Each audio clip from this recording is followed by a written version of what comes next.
you made your debut last season. I did, yeah, I did as Mimi La Boheme. And your husband, Etienne, Dupuis is currently starring in Figaro. Mm-hmm. So, and you have your child, who's what, 6? He'll be on 3 this week. 3, sorry. Yeah. So what do you do when you're not singing in the same opera house in terms of childcare? Oh, that's difficult. I mean, we were really lucky in that my parents and Etienne's parents have travelled a lot with us. Actually, Etienne's parents are here today, which is very nice. And so we're really fortunate to have that. But it's a question that we have to ask, and it's something that we talk to our agents about and look at our calendars to work out, where we can be. We've been really fortunate, especially here at the Met. They're a very understanding company, and so quite often, if I've been offered a contract, they've looked at other productions that might be around that Etienne might be able to do, and vice versa. But it does come that we're apart, and we hopefully will find a really nice nanny somewhere that might want to travel with us. We're delighted that you're both here together. Luca, you were singing Figaro in Marriage of Figaro earlier this season, and of course you sung many leading roles at the Met, beginning with your Met debut in Clemente di Tito in 2005. You were born and raised in Italy. What was your route to becoming an opera star? It's very boring because I grew up in Busseto, so it's Giuseppe Verdi's hometown. So it's like if one guy was supposed to become an opera singer, it was me, because I was listening to opera since I was 9 years old, and at 11 years old I saw a commercial on TV with Pavarotti singing Vincero, Vincero, and I looked at my mother and said, that's it, that's what I want to do. And I was lucky enough that I got to study and become a singer. It's the best thing, because for me singing is like I can tell you things that I cannot express in any other way. And so you have no idea what it means to be here and to do something and have you either laugh or cry. It's the best feeling that you, as a performer, I can have. Have you sung Nessun Dorma yet? No. It's too early. Serena, you grew up in Italy as well, and what made you become an opera singer?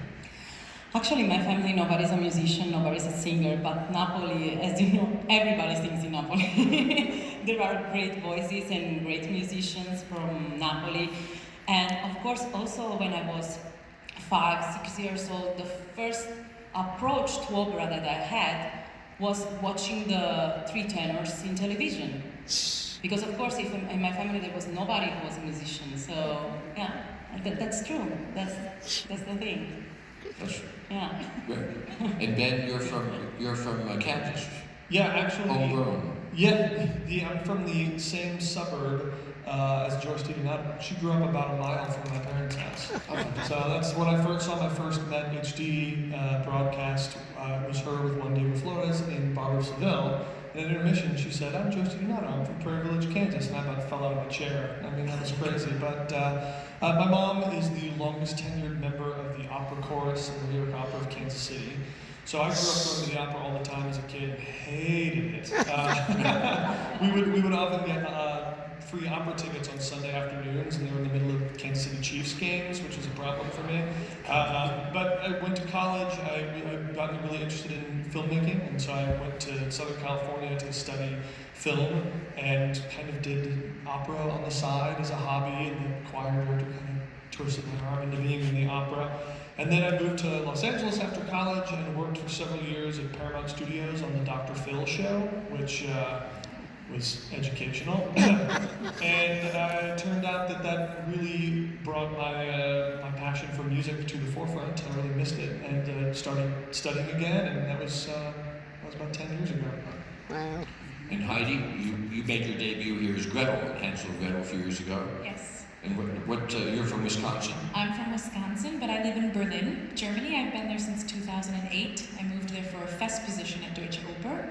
And Gretel was... Which means a member of the company? Yeah, a member of the ensemble there. And I was in the ensemble for 6 seasons.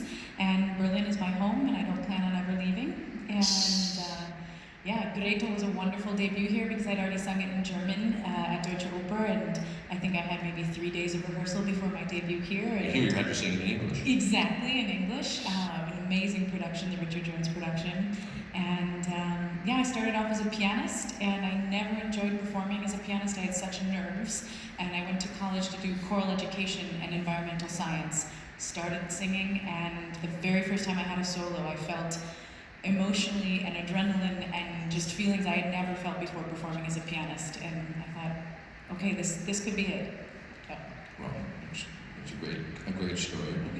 And Jerry, so you are the grand statesman of the singers here on the stage today. Yes. Having made your debut in 1998. That's true. When I was just a young boy. Just a young boy. And next season, we just recently announced our season next year, and you're doing your is that yours? We'll be over in a second. So next season, you're doing the rare double feat in our new production of Don Giovanni, of singing both the Don and Leporello, not at the same time, Yes. but at different points during the season. How do you feel about that? Are you excited about it? Well, I'm really looking forward to it. In fact, the first Don Giovanni that I saw not long after my debut was Samuel Raimi and Ferruccio Furlanetto. Right. And during those run of performances, every other performance, they switched roles. Wow. And it was fantastic to see that sort of double act happen, because many producers enjoy the fact that Leporello and Giovanni are perhaps two sides of the same coin. So I'm going to investigate that next year. I'm really looking forward to it. Well, we're looking forward to it too. So thank you all so much for Bravi, for your wonderful performance, and thank all of you.